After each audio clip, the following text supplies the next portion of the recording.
Esta história nos coloca em um mundo onde os humanos viviam tranquilos até que no ano de 2049 seres desconhecidos começaram a atacar as cidades. E como se não bastasse, a criminalidade aumentou muito, então houve uma época bastante sombria para a população, onde tudo era caos. Pelo menos até o ano de 2095 com a chegada de Zero, o protagonista desta história e o primeiro herói capaz de derrotar esses monstros com um único golpe. Mas não só isso, ele sozinho cuidou dos criminosos mais fortes do mundo. E com suas grandes conquistas, motivou a criação de uma liga de heróis, que se tornaram a esperança da humanidade. Logo depois disso, o grande herói desaparece sem deixar nenhum rastro, tornando-se uma lenda. Bem-vindos ao resumo de Hero Returns em um único vídeo. Vamos aos dias atuais. Todos sabem o que Zero fez e sua importância. Mesmo assim, ele não morreu, apenas parece assim. Levando uma vida tranquila como Lin Yi, morando com a irmã e sem que ninguém saiba sua verdadeira identidade. Até que um dia ele encontra um grupo de heróis querendo subir de patente, porque deixa eu te explicar, os heróis nesse mundo são classificados em ranks SS e S como os mais fortes e de A a E como os mais comuns, sendo esses os mais fracos. No entanto, esse grupo de heróis que ele encontrou quer subir de patente usando um criminoso ao qual eles já pagaram anteriormente. Há muita trapaça até o protagonista aparecer e realmente capturá-lo. Que se descontrola a situação.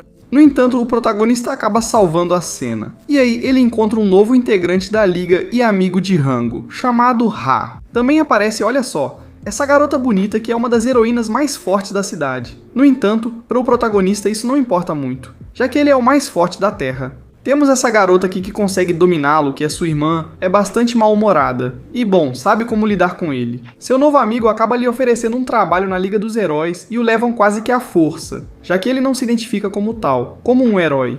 Ele se apresenta para o teste de habilidade, onde enfrenta esse instrutor de nível B, que diz que ele só precisa aguentar 3 minutos contra ele, mas Zero acaba derrotando-o, conseguindo todos os pontos possíveis. Isso foi na prova prática, porque na teórica ele tirou uma nota muito baixa. A waifu percebe isso e sabe que é uma pena. No entanto, o que acontece na cabeça do protagonista é que ele está muito confuso por não saber se, quando foi o herói lendário, realmente fez justiça. Esse trauma veremos mais adiante. Depois disso, vemos alguns integrantes. Esse jovem de óculos, ao mesmo tempo, difama o nome de Zero, por isso nosso grupo se reúne para tentar ajudá-lo. Ao mesmo tempo, eles conhecem um novo integrante do grupo, cuja habilidade é trazer má sorte para todos ao seu redor. Por causa disso, ele acaba causando um desastre no prédio, e os protagonistas se encarregam de evitar que haja muitas mortes ou feridos. Ninguém sabe porque há uma menina na suposta Liga dos Heróis. 13 começa a se sentir mal, pois sofreu a vida toda por sua habilidade. No entanto, o protagonista ainda assim decide integrá-lo ao time, assim como o cara de óculos que estava incomodando, criando assim oficialmente o time do protagonista. Como primeiro trabalho, eles precisam deter esse grupo de criminosos que está traficando feras domesticadas. E o cliente é esse careca rico. No entanto, a equipe chega no momento oportuno para detê-los e derrotar a fera, do qual o protagonista e Shao se encarregam, sendo que Shao usa essa vara para destruir a fera. E embora ele consiga depois de uma sequência bastante épica, eles percebem que para criar esse ser, usaram essa menina como cobaia experimental. Tudo isso é explicado pela waifu, que ainda nos diz que eles estão experimentando há muito tempo e que normalmente as crianças usadas nisso acabam morrendo. Obviamente, o protagonista se irrita porque os heróis pouco fazem para resolver a situação.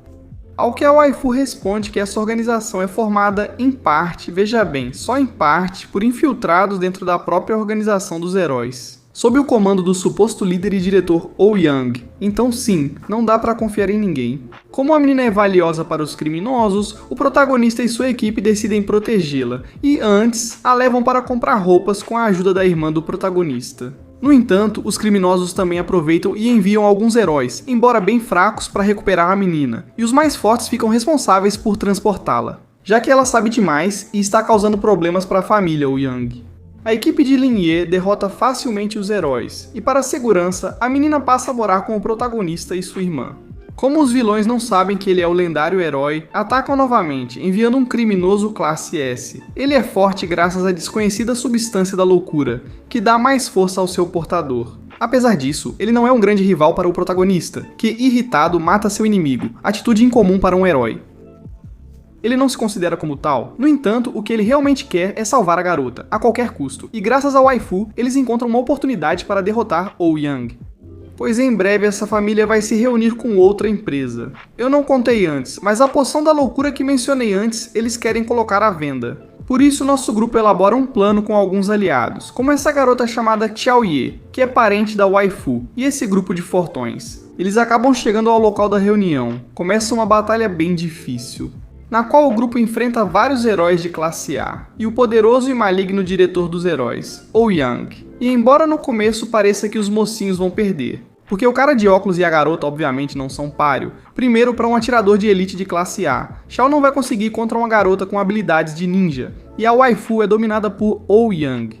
No entanto, o protagonista consegue derrotar o líder da organização que queria comprar a poção, o que começa a mudar um pouco as coisas, já que em um cenário estranho, Xiao consegue convencer seu rival a mudar de lado e se juntar aos heróis, e a garota do gelo, ao ver o cara de óculos tão machucado, principalmente por protegê-la, ela acaba liberando seu verdadeiro poder. Enquanto isso, e no cenário mais importante, ela se encontra em apuros, já que Ouyang é forte demais, e depois de alguns golpes, ela acaba ficando bem mal. No entanto, o protagonista entra em cena. Ele bate em Ouyang até deixá-lo tonto. Quando o vilão se vê encurralado, decide tomar a injeção da loucura, tornando-se um ser ainda mais poderoso. No entanto, Lin Ye está em outro nível. Após várias sequências épicas e muito bem animadas, ele o derrota e encerra a batalha de forma excelente. No entanto, os outros ficaram muito machucados, então eles se recuperam no hospital. Vemos como eles relaxam um pouco, tem flerte entre todos, até mesmo o protagonista com a waifu. Temos essa sequência de batalha, já que todos querem medir o quão forte é o protagonista. Obviamente eles não têm chance, e o protagonista acaba demonstrando um pouco do seu poder. Enquanto isso, Ouyang, o diretor que derrotou o protagonista, está em estado grave, e a família tenta salvá-lo.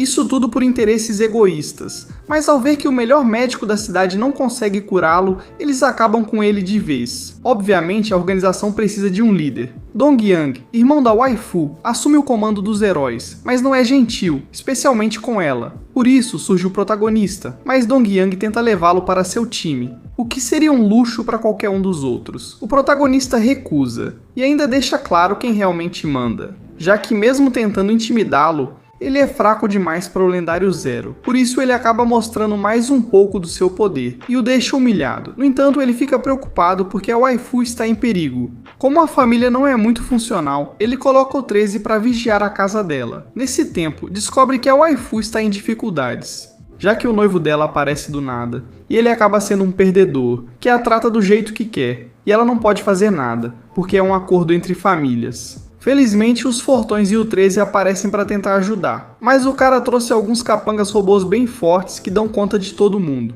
Enquanto o noivo bate na waifu e acaba levando ela para uma das casas da família Ouyang, porque sim, ele também faz parte dessa família.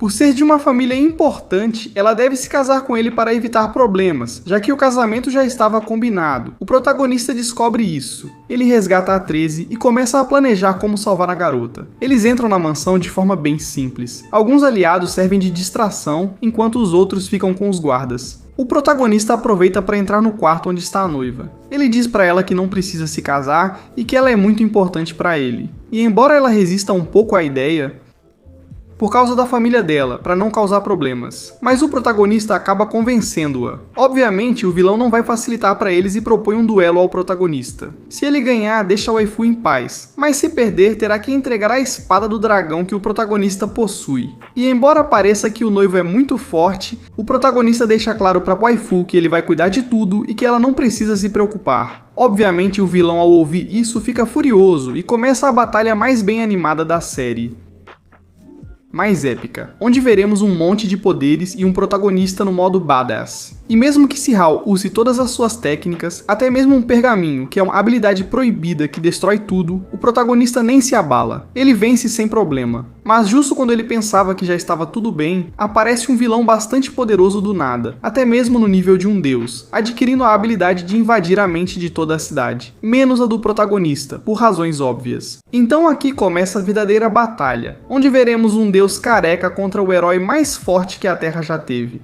Eles começam meio equilibrados, até que Lin Ye fica sério, já que o careca consegue entrar na mente dele, coisa que não deveria ter feito, pois descobre algo sobre seu passado, o arrependimento de ser um herói.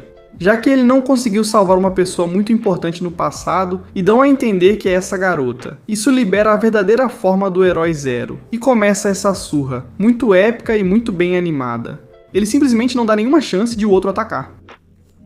Não causa nenhum dano nele. A batalha termina com um ataque que desintegra o corpo do Careca. Já que é a última batalha do Careca, eles aproveitam para conversar um pouco, onde o protagonista conta para ele que não tem tanta importância ser tão forte se não pode ser o herói da pessoa que deixou morrer. O Careca, por ter estado na mente dele, começa a entendê-lo um pouco. Ele até conhece todo o esforço do protagonista para ficar tão forte, e conta que queria ser como ele, mas acabou sendo um mal para a humanidade. A normalidade, sua irmã e amigos estão bem. E quanto à waifu, por algum motivo estranho no final da série, ela decide ir para outra região como professora de heróis. E bom, o protagonista percebe o quanto gosta dela. A série, porém, ao menos encerra com um beijo entre os dois, sem revelar o futuro dos protagonistas. Na cena final, aparece o irmão da protagonista. Ele percebe que o Grande Zero voltou, sentindo o poder da última batalha. Não te contei isso antes porque não era relevante, mas quando criança, ele queria ser como o Grande Zero. Virou apenas um lixo. A história pode continuar, há material para uma segunda temporada, mas ainda não está confirmada. Lembrem-se que vocês podem assistir a série e conhecer detalhes incríveis que eu omiti. Da minha parte não é muito mais do que isso. Espero que vocês tenham gostado muito desse resumo. A história mais épica, ao começar como o mais baixo da sociedade.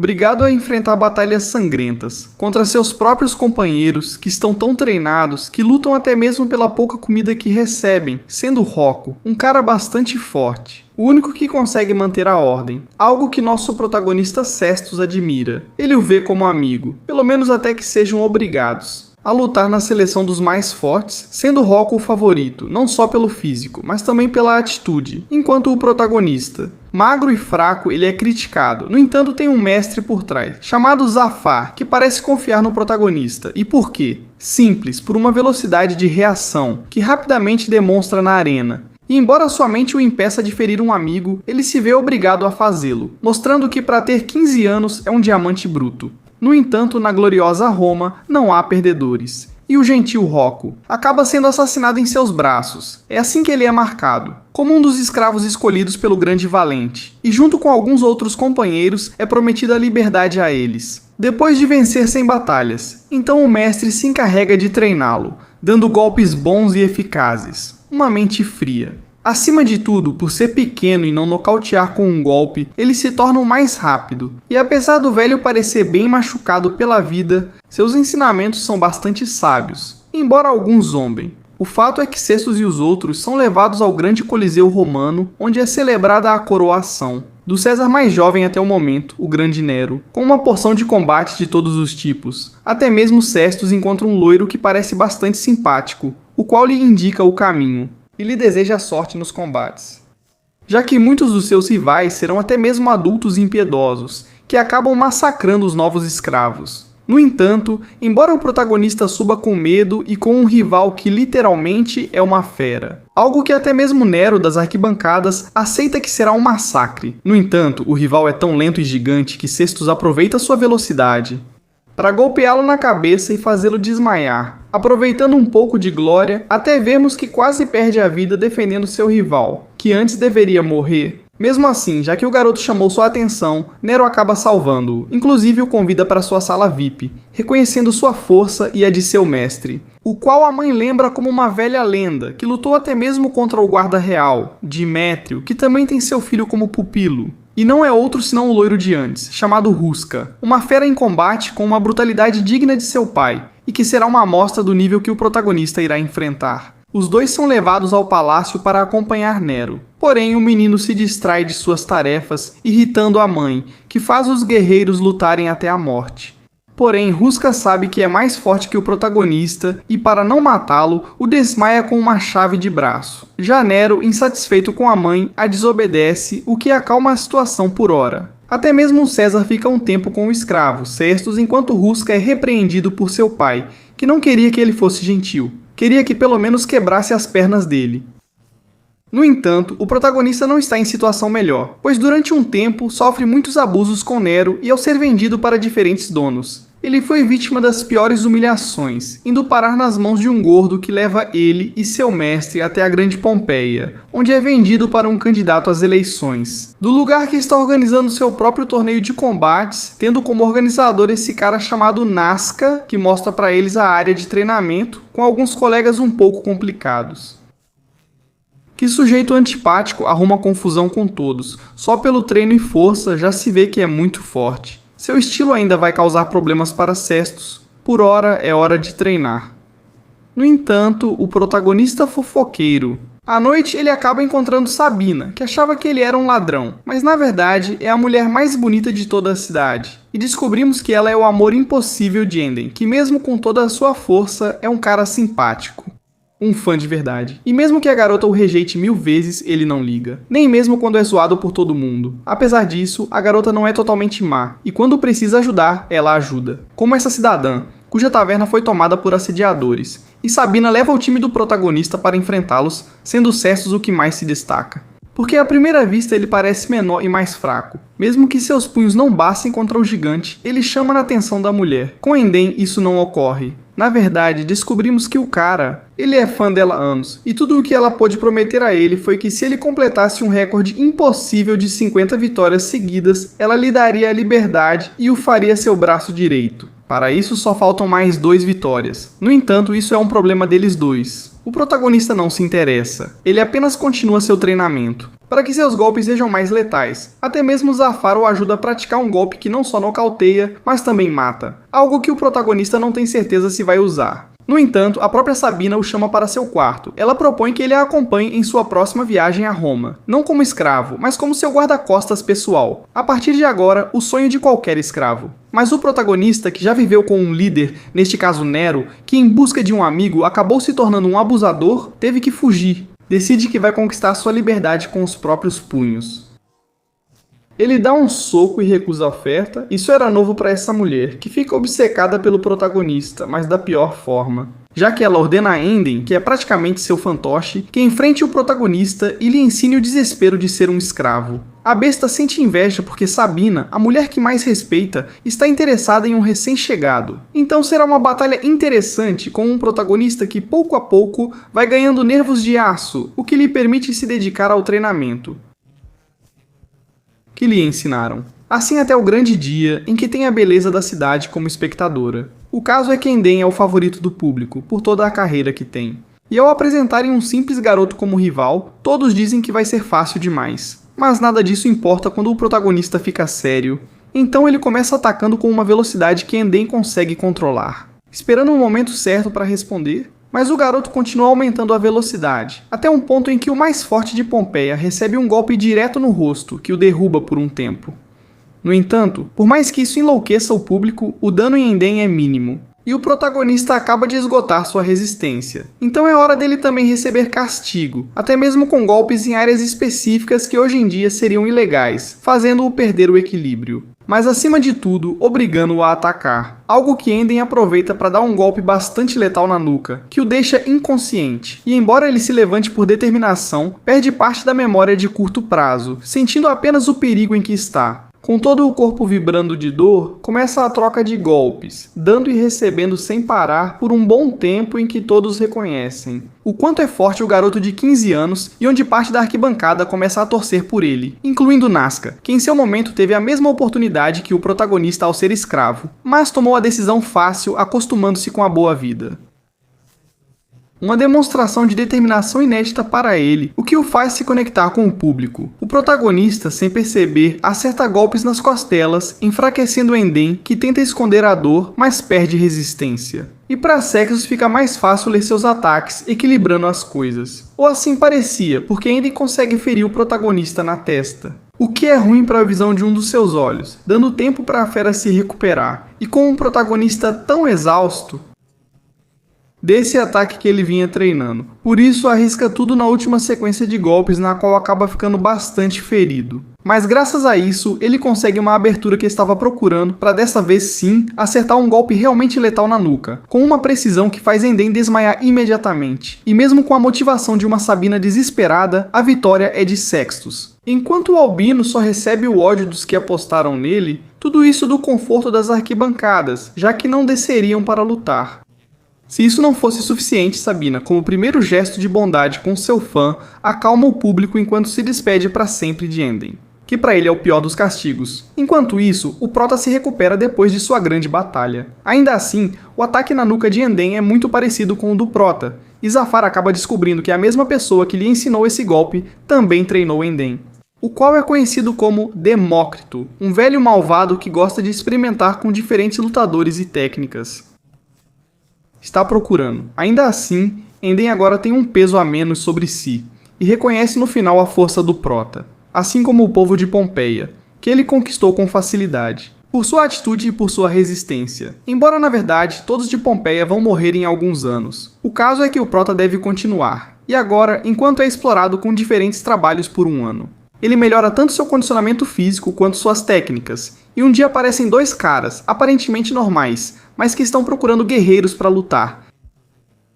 Algo em que o dono do Prota o obriga a participar, em uma espécie de eliminatórias nesses mini-coliseus, onde o espaço dificulta as lutas. No entanto, Sextus não tem muito problema contra os primeiros adversários. Ele os vence praticamente só com tapas, mas vai se tornando cada vez mais brutal. Bate até em lutadores caídos, e esse temperamento lhe traz problemas. Ao conversar com o mestre, percebe-se que apesar da habilidade, ele não consegue aprimorar sua técnica e não conseguirá.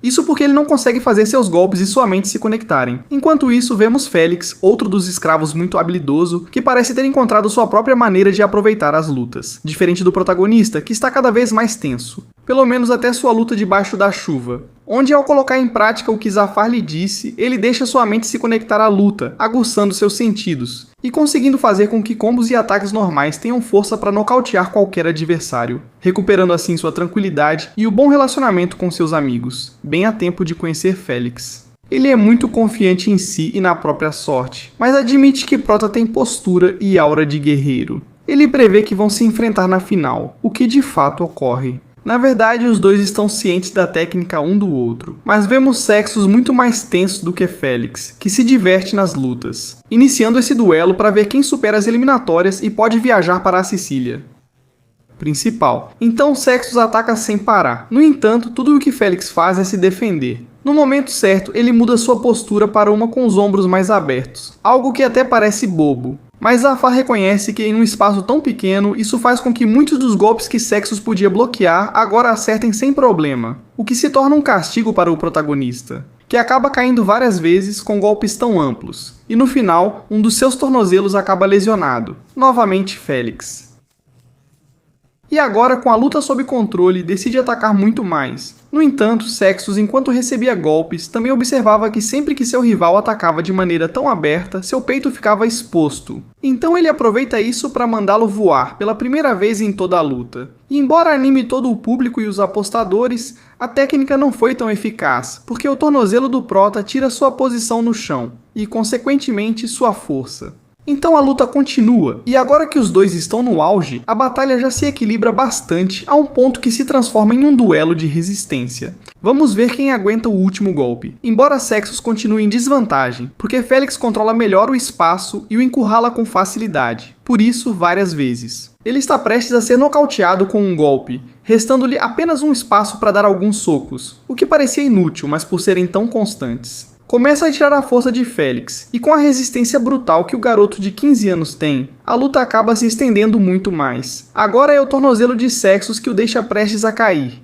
e ele já não conseguiria mais ficar de pé. Então ele decide arriscar tudo em um último ataque, para o qual agora tem as brechas na defesa do adversário, e resolve usar o último ensinamento que seu mestre lhe passou. E isso é controlar a respiração de Félix. Então ele aproveita um instante para tirar o ar dele e dá um golpe no queixo tão forte que o deixa tonto. Perdendo o controle da batalha, evidentemente isso não é suficiente para vencê-lo, então o protagonista usa a técnica, colocando-se nas costas do inimigo. Com um soco na altura dos rins, nem no Mortal Kombat, algo tão letal que no boxe atual seria ilegal. E por mais que Félix queira se levantar, agora ele está literalmente cravado no chão pela dor, dando a vitória ao protagonista, que também estava no limite, e não faltou muito para perder essa luta de titãs, embora os dois tenham acabado urinando sangue a noite toda.